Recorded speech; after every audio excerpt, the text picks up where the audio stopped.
Assalamualaikum warahmatullahi wabarakatuh. Izin Bapak, izin memperkenalkan diri. Taruna Utama Novansyah Bahri, STB 4082, Prodi Bimbingan Masyarakat MTA. Izin menyampaikan pidato tentang isu permasalahan yang ada di UPT Kemasyarakatan. Pertama-tama, marilah kita panjatkan puji dan syukur kita atas Allah Subhanahu wa Ta'ala, karena atas rahmat dan hidayahnya lah kita dapat bertemu pada kesempatan kali ini dengan keadaan yang sehat, tanpa kurang sedikit pun. Pertama-tama, para hadirin sekalian yang saya hormati, saya ingin menyampaikan setidaknya ada 3 permasalahan berdasarkan teori sistem yang harus diselesaikan untuk mengatasi permasalahan yang ada di lembaga pemasyarakatan atau lapas di Indonesia, termasuk berkaitan dengan overcrowding yang banyak terjadi di beberapa lapas yang ada di Indonesia.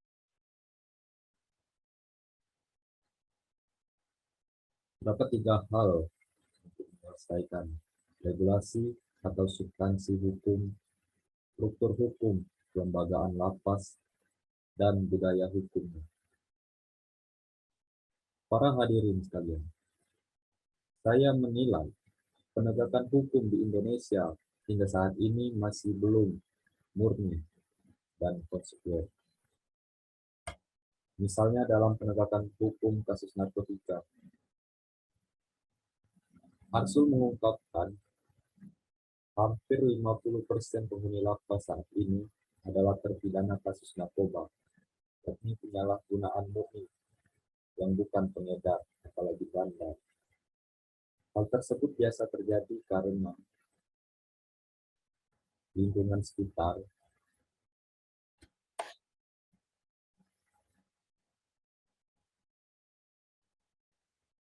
Undang-Undang Narkotika sudah tegas menyatakan bahwa pengguna atau penyalahgunaan murni diproses hukum, tetapi ujung-ujungnya adalah rehabilitasi. Tetapi penegak hukum belum melaksanakan ini secara murni dan konsekuen serta konsisten. Apalagi di daerah, ini sebetulnya sumber utama kasus narkotika ini ditegakkan.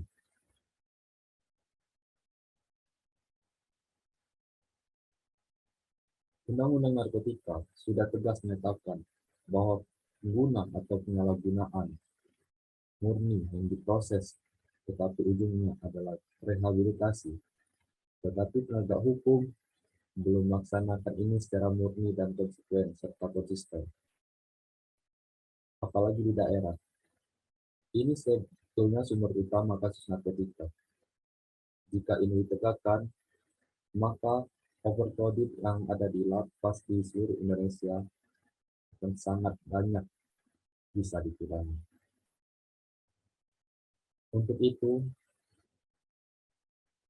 penegakan hukum di Indonesia menurutnya perlu dibenahi. Salah satunya adalah penegakan hukum kasus narkotika. Maka, direvisi Undang-Undang Narkotika bertekad ini harus diselesaikan.